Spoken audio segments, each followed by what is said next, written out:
बेटी और बहू में भेदभाव क्यों? आज के बदलते दौर में कोई कितना भी कह ले कि मैं बेटी और बहू में फ़र्क नहीं करता, यह झूठ है। हर घर की एक ही कहानी है। बेटी बेटी ही होती है और बहू बहू ही। जिस दिन बहू को बेटी का दर्जा प्राप्त हो जाती है, उसी दिन से बहू की बातों को बुरा नहीं माना जाएगा। यदि हमारी बेटी कभी गुस्से में कुछ बोल जाती है तो हम सुनकर बर्दाश्त कर लेते हैं, और जब कभी बहू कोई बात बोलती है तो हमें बहुत दुख होता है। ऐसा क्यों? जब हमने अपने बहू को बेटी मान लिया है तो दुखी क्यों होना है? लेकिन यह नहीं हो पाता, इसीलिए कि वो एक बहू है। अपनी बहू को लोग मायके जाने पर मुंह फुलाते हैं, और जब खुद की बेटी ससुराल से नहीं आने पाती तब हमें दर्द होता है। लेकिन बहू के लिए क्यों नहीं? आखिर वो भी तो किसी की बेटी है, उसे भी तो अपना मायका याद आता होगा, अपने माता पिता की याद आती होगी, अपने भाई बहन को याद करती होगी, अपने बचपन की सखियों को याद करती होगी। आज हम एक माता के रूप में अपनी बेटी को सिखाती है कि फालतू का काम ना किया करो, थोड़ा आराम भी कर लिया करो, बेटा तुम थकती नहीं हो। और जब बहू की बारी आती है तो उसी माता के शब्द क्या होते हैं?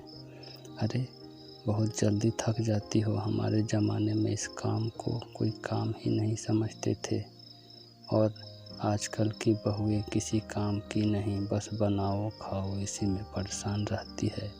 हमने तो अपने ज़माने में 4-4 बच्चे भी पाले और घर के सारे काम भी किए हैं। आज भी हमारे समाज में बहू और बेटियों में बहुत अंतर किया जाता है। ऐसा क्यों है? लोग ये क्यों भूल जाते हैं कि उनकी बहू भी किसी घर की बेटी है, और उनकी बेटी भी एक ना एक दिन किसी घर की बहू बनेगी। एक ही घर में बहुओं के लिए अलग कानून बनाए जाते हैं और बेटियों के लिए अलग कानून। बेटी अगर माँ को जवाब दे तो बोलते हैं कि अभी ना समझ है, और वही अगर बहू कुछ कह दे तो बोलते हैं क्या तुम्हारी माँ ने तुम्हें यही संस्कार दिए हैं कि तुम बड़ों को जवाब दो। बेटी सुबह लेट सोकर उठे तो कोई बात नहीं, और बहू अगर एक दिन लेट सोकर उठे तो सास का मुंह फूल जाता है। बेटी घंटों फ़ोन पर बात करे तो कोई बात नहीं, और अगर बहू फ़ोन पर बात करने लगी तब 10 बातें सुनाई जाती है कि घर में और कोई काम नहीं है क्या?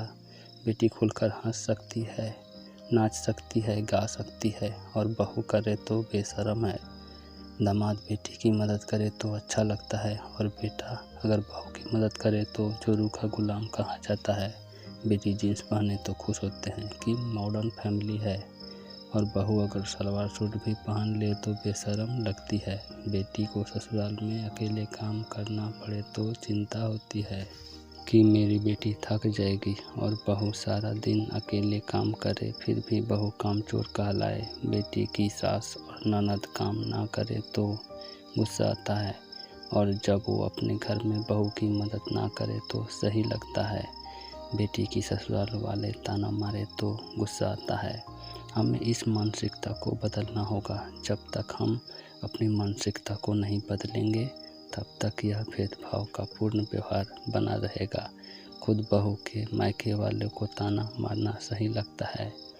बेटी को रानी बनाकर रखने वाली ससुराल चाहिए, और खुद को बहू काम वाली चाहिए।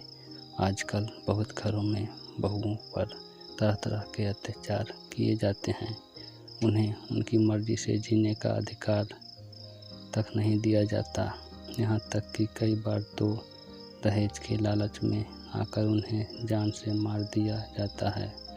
आखिर कब तक यह चलता रहेगा? बहू और बेटी में फ़र्क बहू को बेटी समझना चाहिए, क्योंकि असली बेटी तो वही होती है जो बहू के रूप में हम सभी को प्राप्त होती है, जिनसे हमारा वंश आगे बढ़ता है। जो हमारी बेटी वो भी किसी और की बेटी बनकर उनकी फुलवारी को महकाती है, और उन बहुओं को भी यही सोचना चाहिए जब हमें बेटी माना जा रहा है तो बेटी की तरह ही रहें और अपने सास ससुर को खुद के माता पिता की तरह उनकी देखभाल करनी चाहिए। कुछ बहुएं निश्चल भाव से अपने सास ससुर का ध्यान तो रखती है, लेकिन सास ससुर की मानसिकता को नहीं बदल पाती। जैसे कि यही बहू अपने माता पिता की तरह उनकी देखभाल करे तो उन्हें भी बेटी की तरह ही समझना चाहिए। अब इतने पर भी कुछ सास ससुर ऐसे हैं कि अलग भाव से देखते हैं और जरा सी कमी हो जाने पर अपने बाकी बच्चों से बांटना शुरू कर देते हैं।